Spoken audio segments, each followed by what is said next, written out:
और भले ही अमेरिका के राष्ट्रपति डोनाल्ड ट्रंप दावा करें कि वो ईरान को तबाह कर देंगे, लेकिन तमाम धमकियों के बावजूद ईरानी रत्ती भर भी झुकने को तैयार नहीं है। ईरान ने तो यहां तक दावा कर दिया है कि वो अमेरिका और इजरायली अड्डों पर ऐसे घातक हथियारों से हमला करेगा जो ट्रंप और नेतन्याहू के लिए हार्ट अटैक जैसा होगा।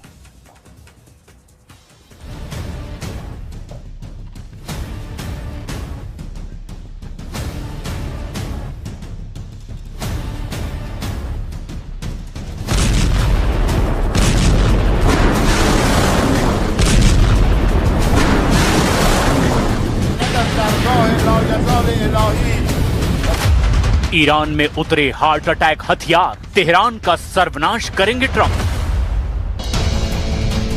8 अप्रैल 2026 से अब तक अमेरिका ने ईरान पर हमला नहीं किया है, लेकिन अब अमेरिका ने ईरान पर अब तक का सबसे बड़ा हमला करने का फैसला किया है।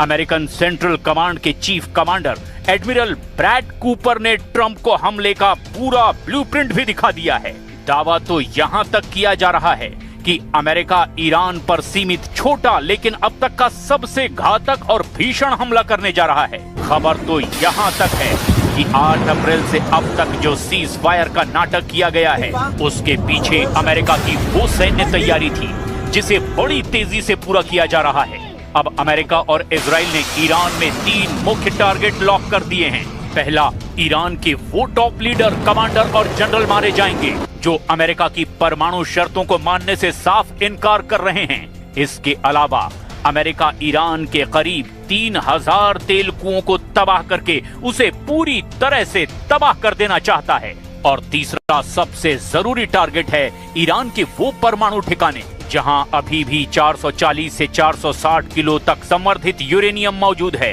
वहीं दूसरी तरफ ईरान ने दो टूक कहा है, अगर अमेरिका और इजराइल ने भूलकर भी हमला किया तो ईरान ऐसे हथियारों से हमला करेगा जो ट्रंप और नेतन्याहू के लिए किसी हार्ट अटैक से कम साबित नहीं होंगे।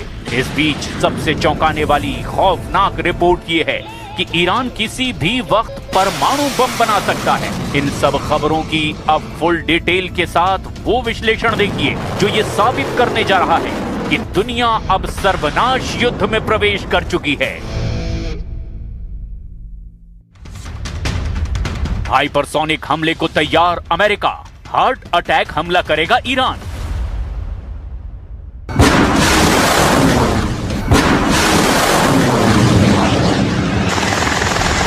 अमेरिकी सेंट्रल कमांड यानी सेंटकॉम किसी भी वक्त ईरान के बंदरगाहों, हॉर्मुज स्ट्रेट, हर द्वीप, तेल के कुएं और पाइपलाइनों पर हमला कर सकता है। इसके अलावा अमेरिका और इजराइल मिलकर ईरान के नतांज, एस्फान, फोर्डो, बुशर परमाणु ठिकानों पर भी हमले कर सकते हैं। इधर ईरान ने भी ऐलान कर दिया है कि इस बार ईरान ऐसे घातक नए हथियारों से हमले करेगा जिसकी कल्पना ना तो अमेरिका ने की होगी और ना ही इजराइल ने। दावा तो यहां तक किया जा रहा है कि ईरान के पास लंबी दूरी की हाइपरसोनिक मिसाइलें 70% से ज्यादा बची हुई हैं। इधर खबर यह है कि अमेरिका भी अपनी डार्क ईगल हाइपरसोनिक मिसाइलों से ईरान में बड़े ठिकानों को निशाना बना सकता है। खबर है कि अमेरिका की डार्क ईगल 5 मैक की रफ्तार यानी लगभग 6100 किलोमीटर प्रति घंटे की रफ्तार से ईरान पर हमला कर सकती है। वहीं दूसरी तरफ ईरान की नेवी कमांडर ने ऐसा दावा किया है जिसे सुनकर ट्रंप और नेतन्याहू भी बेहद तनाव में आ गए हैं। ईरान की सरकारी मीडिया में ईरानी नेवी के commander rear admiral Shahram Irani ने जो कहा उसे सुनकर आप भी हैरान रह जाएंगे। ईरान ने अमेरिका और इजराइल के खिलाफ नए हथियार का इस्तेमाल करने की धमकी दी है। ईरान ने कहा है कि उसका ये हथियार दुश्मन के खेमे में खलबली मचा देगा। ईरान ने ये हथियार निकालने की धमकी ऐसे वक्त में दी है जब अमेरिकी राष्ट्रपति डोनाल्ड ट्रंप ने उनके समझौते के प्रस्ताव को ठुकरा दिया है। ट्रंप ने ईरानी प्रपोजल को ठुकराते हुए कहा कि हॉर्मुज स्ट्रेट के आसपास अमेरिकी नेवी की नाकाबंदी जारी रहेगी। ईरान के सरकारी मीडिया ने नेवी के commander rear admiral Shahram Irani का बयान जारी किया है। बयान में शाहराम ने कहा कि इस्लामिक गणराज्य ईरान के एक ऐसे हथियार का सामना अब दुश्मन की सेना को करना पड़ेगा जिससे वो बहुत ज्यादा डरते हैं। ये हथियार दुश्मनों के एकदम करीब है। मुझे डर है कि उनके नेताओं को हार्ट अटैक आ सकता है। ईरान की इस नई धमकी से फिर से लड़ाई छिड़ने का अंदेशा पैदा हो गया है। ईरानी नेवी के कमांडर ने एक बयान में कहा कि उनकी ओर से अमेरिकी विमान वाहक पोत अब्राहम लिंकन पर हमले किए गए हैं। इसमें कम से कम